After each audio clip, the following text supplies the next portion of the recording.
সকালবেলা হঠাৎ করে একটা শব্দ পেলাম, আর শব্দটা ছিল ছাদে। শব্দ শুনেই কিন্তু আমি বুঝতে পেরেছি যে কী হয়েছে। তো খেয়াল করেন, গাছের শেষ মালটা পড়ে গিয়েছে নিচে থেকে।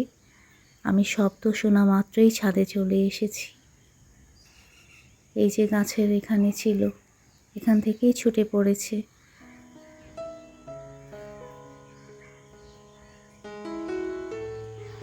মাশাআল্লাহ, মালটার কালারটা কিন্তু অনেক সুন্দর হয়েছে।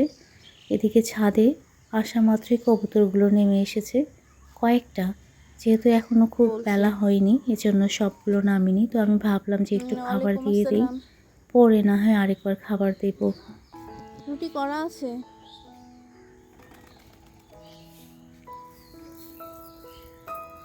আসসালামু আলাইকুম, কেমন আছেন আপনারা সবাই? সকলকে নতুন আরেকটি ব্লগ দেখার জন্য অনেক ভালোবাসা আর শুভকামনা জানাচ্ছি। তো সকালে নাস্তা খাওয়ার পরে আবার চলে এসেছি ছাদে। রুটি বানানো ছিল ফ্রিজে, বাস গরম করে খাওয়া হয়েছে। তো ছাদে এসেছি, কিছু গাছ লাগাবো। আমি বাইরে গিয়েছিলাম, তখন কিছু গাছ নিয়ে এসেছিলাম। তো গত ব্লকে কাউসার হোসেন উজ্জ্বল আইটি থেকে আপু বলেছিল যে এই বাস্কেটের যে পলি দেওয়া আছে সেই পলিগুলো ছিদ্র করে দিতে। আপু এগুলো ছিদ্র করে দেওয়া হয়েছে। আরও আপু বলেছে যে কুমড়ো ফুল যে আমি বলেছিলাম পড়ে যায়, তারপর কুমড়ো পড়ে যায়। তো আপু বলেছে পরাগায়নের কথা। শুধু কাউসার হোসেন উজ্জ্বল আইটি থেকে আপু বলেনি, ফাতেমা আক্তার আপুও বলেছে যে পরাগায়নের পাশাপাশি হাড়ের গুঁড়ো দিতে। অসংখ্য ধন্যবাদ আপু তোমাদেরকে, ভালোবেসে আমার ভিডিও দেখে কমেন্ট করার জন্য আর এত সুন্দরভাবে বলে দেওয়ার জন্য। বাস্কেটের মধ্যে স্ট্রবেরি গাছ লাগানো হয়েছে, জানি না কতখানি ফলন হবে, আদৌ ফল ধরবে কিনা। আর এদিকে মতিয়া আইটি থেকে আপু জানতে চেয়েছে গত ব্লকে যে আমি দোকানটা দেখিয়েছিলাম সেই দোকানের নাম আর দোকানটা কোন জায়গায়। দোকানের নাম মধুমতি, আর লোকেশন হচ্ছে দিনাজপুর, একদম প্রপার টাউন, মডার্ন মোড়ের পাশেই। অসংখ্য ধন্যবাদ আপু, ভালোবেসে ভিডিও দেখে কমেন্ট করার জন্য। ভালো থাকবেন। গাছ লাগানো হয়েছে, আরও কয়েকটা গাছ লাগাতে হবে। তো স্ট্রবেরির গাছটা ঝাঙ্গির নিচে রাখা হলো যেন একটু রোদ কম পায়। আর মাশাআল্লাহ, এদিকে গাছের ফুলগুলো অনেক সুন্দর লাগছে।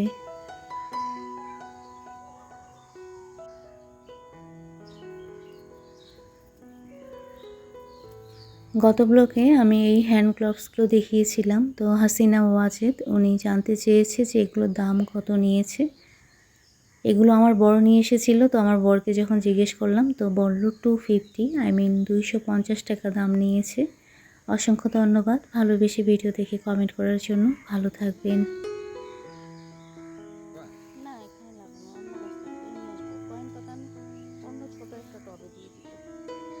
এদিকে রোজি লাইফ থেকে কমেন্ট করে জানতে চেয়েছে যে মিষ্টি আলু খেতে এখন কী রকম মিষ্টি। তো এই মিষ্টি আলুগুলো মিষ্টি ছিল আপু, যেহেতু এখন শীতকাল একটু মিষ্টিটা কম হবে, কিন্তু ওই আলুগুলো মিষ্টি ছিল। আর সামিয়া মাহবুদ 4967 আইডি থেকে আপু এই ফ্রাই প্যানটা কোন কোম্পানির সেটা জানতে চেয়েছে। তো এটা MGC কোম্পানির ফ্রাই প্যানটা, কিন্তু বেশ ভালো। খেয়াল করেন আমি কিন্তু মোটামুটি তেল ছাড়াই ডিম ভেজে নিচ্ছি, ঠিক তেল ছাড়া না, বাস অল্প তেলে ডিম ভেজে নিচ্ছি। অসংখ্য ধন্যবাদ আপু আপনাদেরকে, ভালোবেসে ভিডিও দেখে কমেন্ট করার জন্য। ভালো থাকবেন।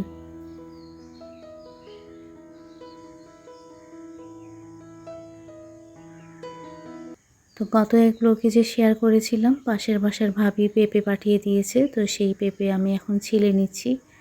আর খেয়াল করেছেন এটা কিন্তু ছাদের মধ্যেই।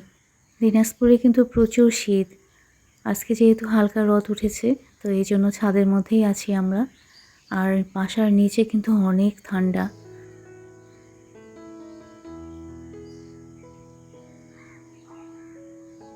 যেসব আপু আন্টিরা আমার ছাদের পরিবেশ, ছাদ বাগান পছন্দ করেন, আমার বিশ্বাস আজকের ভিডিও আপনাদের খুব বেশি ভালো লাগবে। তো আমি পেঁপে কেটে নিচ্ছি, তার সঙ্গে বাচ্চাদেরকেও বলেছি ছাদে আসার কথা, তো ওরাও ছাদে চলে আসবে।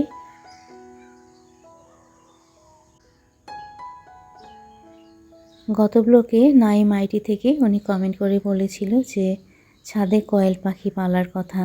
আর উনি আরও বলেছে যে কয়েল পাখির ডিমে অনেক পুষ্টি আছে। কয়েল পাখির ডিম তো আমার ছেলের খুব পছন্দ। আর আপনি ছেলে না মেয়ে আমি ঠিক বুঝতে পারিনি, কিন্তু আপনাকে অসংখ্য ধন্যবাদ এত সুন্দর আইডিয়া দেওয়ার জন্য। আমি কিন্তু একটা টাইমে আমার বরকে বলেছিলাম যে ছাদে কয়েল পাখি পালবো, তো আমার বর অতটা গুরুত্ব দেয়নি, কিন্তু এই কমেন্টটা আমি আমার বরকে পড়িয়ে শুনিয়েছি। তো এখন আমার বরকে বলবো, আমি বলবো ঠিক না, জিদ করব যে ছাদে কয়েল পাখি পালবো।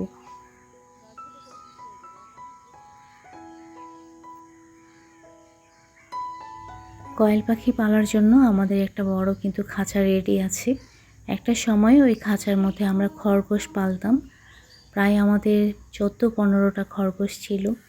কিন্তু আমরা যখন ইন্ডিয়ায় ঘুরতে গিয়েছিলাম তখন সেই খরগোশগুলোকে কে দেখবে এই চিন্তা করে আমরা খরগোশগুলো সব বাজারে দিয়ে দিয়েছি। তুরাবি তুর্য এসেছে, ওরা পেঁপে খাচ্ছে আর আমি পাখির জন্য পেঁপের 2টো টুকরো দিয়ে দিলাম, কারণ গাছের মধ্যে প্রচুর চড়ুই পাখি আছে। পাখিগুলো কিচিমিচি করছে।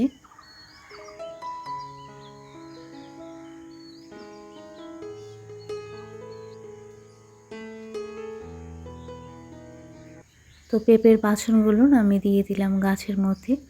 আর আজকে আমরা খুব সুন্দর মুহূর্ত কাটিয়েছি সবাই মিলে ছাদের মধ্যে, যেহেতু হালকা রোদ উঠেছে, মিষ্টি মিষ্টি রোদ যেটাকে বলে। কারণ বাসার ভিতরে প্রচুর ঠান্ডা, ছাদের মধ্যে যদিও হালকা বাতাস আছে, কিন্তু রোদের কারণে খুব ভালো লাগতেছে।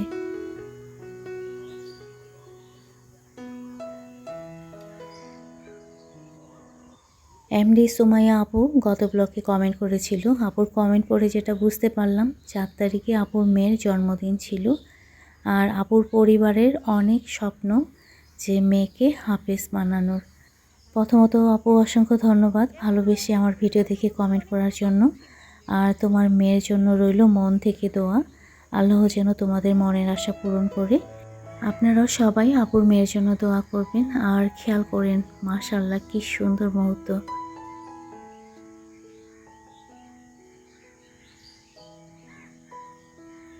আমি যে পেঁপে দিয়েছিলাম, ঘুঘু, চড়ুই পাখি, কবুতর ওরা কিন্তু খাচ্ছে। কি সুন্দর মুহূর্ত, তাই না?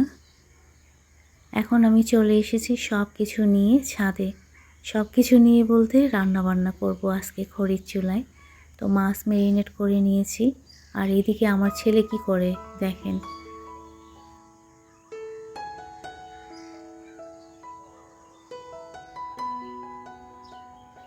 চুলা ধরানোর ক্ষেত্রে আজকে তুরাবি আর তুর্য আমাকে হেল্প করেছে। তুর্য তো একটু তুরাবির কাছে বকা খেলো, কারণ ও ওপেনভাবে কাগজের মধ্যে আগুন জ্বালাচ্ছিল। মাঝে মাঝে কিন্তু বাতাস আছে। তো যাই হোক, তুরাবি খুব সুন্দরভাবে চুলার মধ্যে আগুন ধরিয়ে দিয়েছে। আমি এখন মাছগুলো খুব সুন্দর করে ভেজে নেব।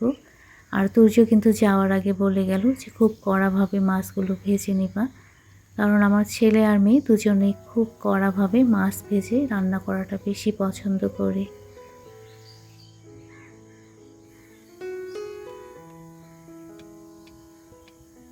আমার ছোট বোন যখন এসেছিল তখনও কিন্তু চুলায় রান্না করেছিলাম। সেদিন কিন্তু তুরাবি ছিল না, ওর ভার্সিটিতে প্রোগ্রাম ছিল দেখে ও চলে গিয়েছিল। আজকে ও আছে, তো আমি ওকে বললাম যে চুলায় আজকে রান্না করব। তো ও আবার বলল যে ঠিক আছে। আসলে আমার বাচ্চাদের সঙ্গে সময় কাটাতে খুব ভালো লাগে, এই জন্য আমিও চেষ্টা করি যে যে কোনো কাজে ওদেরকে সঙ্গে রাখতে।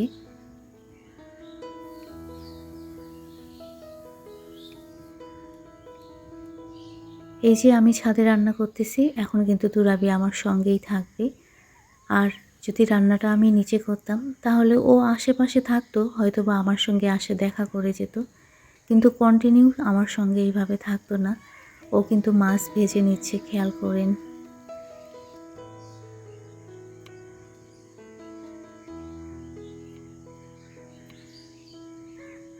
ছাদের মধ্যে রান্না বান্না করতে গেলে একটু কষ্ট হয়, কিন্তু এই কষ্টটা আমার কাছে কিছুই না। কষ্ট হয় এই কারণে বলছি, কারণ নিচ থেকে সব জিনিসপত্র নিয়ে আসার লাগে, আবার কালি হয়ে যায় বাসন কাসন, সেগুলো ধোয়ারও একটা ব্যাপার থাকে। কিন্তু আমার কাছে সেটা কিছুই মনে হয় না, কারণ আমার কাছে এই যে ছাদের পরিবেশ, তারপর বাচ্চারা সঙ্গে আছে, এটাই সব থেকে বেশি ইম্পর্ট্যান্ট। এদিকে পাশের বাসায় বাচ্চারা খেলাধুলা করতেছে, কারণ রোদ উঠেছে তো সবাই ছাদের মধ্যে উঠেছে। আচ্ছা, আপনারা আমার মধ্যে কোনো পরিবর্তন লক্ষ্য করেছেন? অবশ্যই লক্ষ্য করবেন, আর কি পরিবর্তন সেটা কিন্তু কমেন্ট করে জানাবেন। ওকে,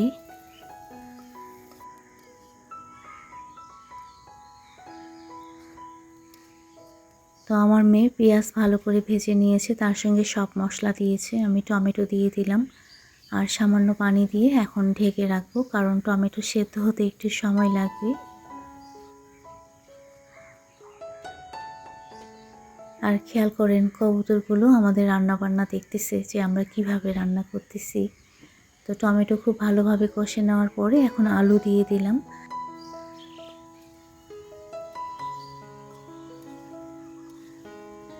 গত ব্লকে রাবেয়া রানী আইটি থেকে আপু কমেন্ট করেছিল, তো আপুর কমেন্টটা একটু পড়ব। আপুর কমেন্ট পড়ে যেটা বুঝতে পারলাম যে আপু একবার দিনাজপুরে এসেছিল আপুর ভাইকে বিয়ে করাতে, কিন্তু দুঃখের বিষয় সেই ভাই 2013 সালে রোড অ্যাক্সিডেন্টে মারা গিয়েছেন 2.5 বছরের একটি মেয়ে সন্তানকে রেখে। সেই মেয়ে এখন ক্লাস 10-এ পড়ে। আপু তার মনের কথা আমার কাছে শেয়ার করেছে, কিন্তু শেয়ার করার পর আপু বলেছে যে অনেক কিছু লিখলাম, কিছু মনে করিয়েন না। না আপু, আমি কিচ্ছু মনে করিনি, বরং আমার খুব ভালো লেগেছে। ভালোবেসে নিজের মনে করে আপনি আপনার মনের কথা আমার কাছে শেয়ার করেছেন। আর আপনি জানতে চেয়েছেন যে দিনাজপুরে আমার কোথায় বাসা। দিনাজপুর সদরে আমার বাসা আপু। অসংখ্য ধন্যবাদ আপু, ভালোবেসে ভিডিও দেখে কমেন্ট করার জন্য। ভালো থাকবেন। তো আমার রান্নাবান্না কিন্তু হয়ে গিয়েছে, আমি এখন ছাদ সুন্দর করে ঝেড়ে নিচ্ছি। ছাদ বলতে রান্নার জায়গাটা বাস।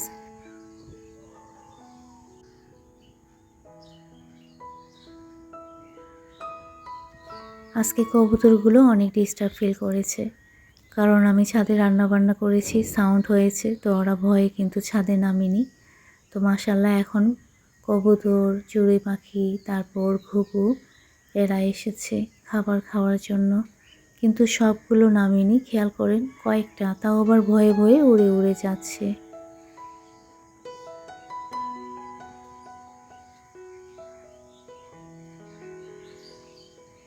তো আমার মেয়েও নিচে চলে গিয়েছে, কারণ ও ভাত তুলে দিয়েছে আর আমারও তরকারিটা হয়ে গিয়েছে। আমিও যত তাড়াতাড়ি সম্ভব ছাদ থেকে নেমে যাব। আমার বর কিন্তু সিটি বাজায় কবুতরকে নামানোর চেষ্টা করতেছে, কিন্তু ওরা নামেই না।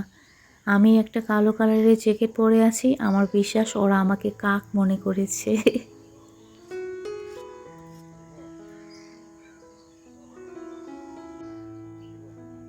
খড়ির চুলায় রান্না কিন্তু বরাবরই টেস্টি হয়, সেটা যে কোনো রান্নাই হোক না কেন। আজকে যে মাছ রান্না করা হয়েছিল সেটা কিন্তু অনেক টেস্টি হয়েছিল। তো এখন আমি খড়ির চুলার মধ্যে মিষ্টি আলু পোড়ানোর জন্য দিয়ে দেব।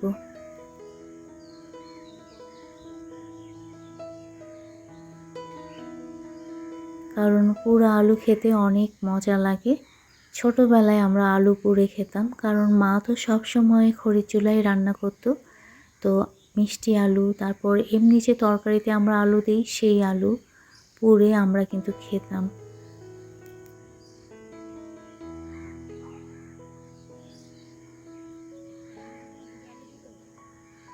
একটা তরকারি রান্না করা হয়েছে তো খুব বেশি কয়লা হয়নি, আর চুলাটা কিন্তু খুব বেশি বড় না, তো দুটো আলু আমি পুড়তে দিলাম।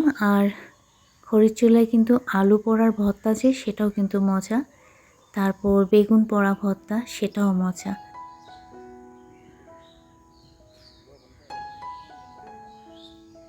আচ্ছা, এই পর্যায়ে এসে বরাবরের মতো রিকোয়েস্ট করি, যারা এখনও আমার ভিডিওতে লাইক করেনি প্লিজ ভিডিওতে একটা লাইক করে দিন, আর ভিডিও রিলেটেড একটা হেলদি কমেন্টও করে দেবেন প্লিজ, কারণ আপনাদের কমেন্ট পড়তে আমার খুব ভালো লাগে।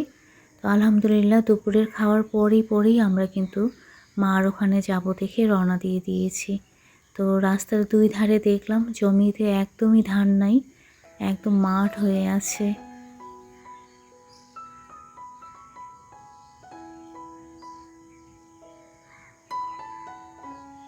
যেহেতু শীতের দিন, বেলা খুব ছোট আর সন্ধ্যার পরে অনেক ঠান্ডা হয়ে যাবে, এই জন্য আমরা দুপুরের খাওয়ার পরেই রওনা দিয়েছি। তো আমাদের বাসা থেকে মার ওখানে দূরত্ব প্রায় 13.5 কিলোমিটার।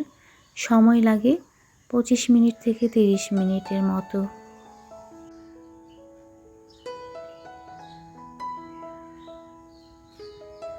এই যে এই রাস্তাটা দাদা বাসার যাওয়ার একদম মেইন রাস্তা। আর কিছুক্ষণের মধ্যেই আমরা দাদা বাসায় পৌঁছে যাব।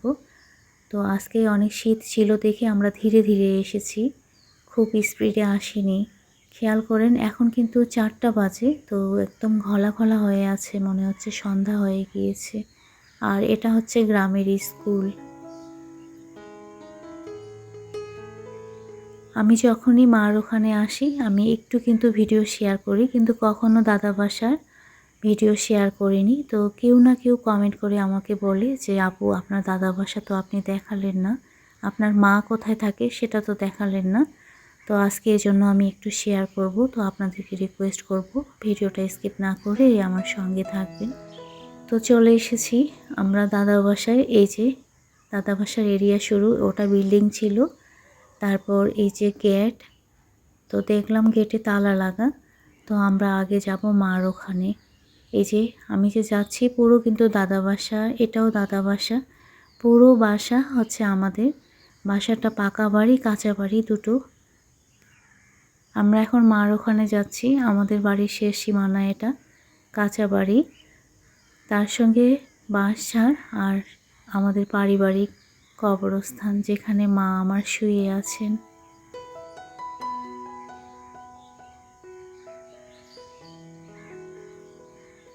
আমার দাদা বাসা অনেক বড়, কিন্তু দুঃখের বিষয় এখানে কেউ থাকে না। দাদির অসুস্থতার কারণে দাদিও থাকে না, তালা লাগানোই থাকে। তো চলে এসেছি আমাদের পারিবারিক কবরস্থানে। এটা হচ্ছে ঢোকার প্রথম গেট, বাসা থেকে ঢোকার এটা প্রথম গেট। মসজিদ আছে ওই সাইডে, মসজিদের দিকেও একটা গেট আছে, আমি একটু পরেই দেখাবো। ঠিক কবরস্থানের পাশেই কিন্তু আমাদের বাড়ি। ওই যে এটা কিন্তু বাড়ির বাউন্ডারি ওয়াল। পাশেই কিন্তু পুকুর বেশ বড়, খেয়াল করেন। মসজিদের ওপারে কিন্তু পুকুর ঘাট আছে, আমি একটু পরে দেখাচ্ছি। কারণ আসরের আজান হয়েছে, ওদিকে মসজিদে নামাজ পড়তেছে। তো আমরা ওয়েট করতেছি যে মসজিদ থেকে সবাই বের হয়ে যাওয়ার পরে তারপর ওইদিকে যাব। আমরা কিন্তু আলহামদুলিল্লাহ বাসা থেকেই নামাজ পড়েই বের হয়েছিলাম। যখনই আসরের ওয়াক্ত শুরু হয়েছে আমরা নামাজ পড়েই বের হয়েছি। তো পুকুর ঘাট খেয়াল করেন, এই যে পুকুরের পাশেই কিন্তু কবরস্থান। আর এই যে মসজিদ দাদার হাতের তৈরি। গত বছর কোরবানি ঈদে আমি এখানে এসেছিলাম, তখন দাদি সহ আমরা মসজিদের ভিতরে ঢুকেছিলাম, মসজিদের ভিডিও শেয়ার করেছিলাম। আমার মনে হয় সেই ভিডিওটা অনেক আপু আন্টিরা দেখেছেন। আজকে মসজিদের ভিতরে যাব না, আমি ভেবেছিলাম আজকে গ্রামের বাড়ির ভিতরের একটু ভিডিও শেয়ার করব। আমাদের কাঁচা বাড়ি পাকা বাড়ি সব ঘুরে ঘুরে দেখাবো। বলেছিলাম না দাদা বাসা বেশ বড়। দাদি যে একা কিভাবে থাকে আমার তো ভাবতেই ভয় লাগে। এই যে বাড়ির গেট তালা দেওয়া, আর এর পাশে যে আছে সেটা কিন্তু একটা স্কুল যেটা বয়স্কদের পড়ানো হয়। তো আজকে অনেক কথা বললাম, জানি না আজকের ভিডিওটা আপনাদের কেমন লেগেছে। ভালো লাগলে অবশ্যই লাইক আর কমেন্ট করবেন। আগামী ব্লগে আরও অনেক কথা হবে। সবাই ভালো থাকবেন।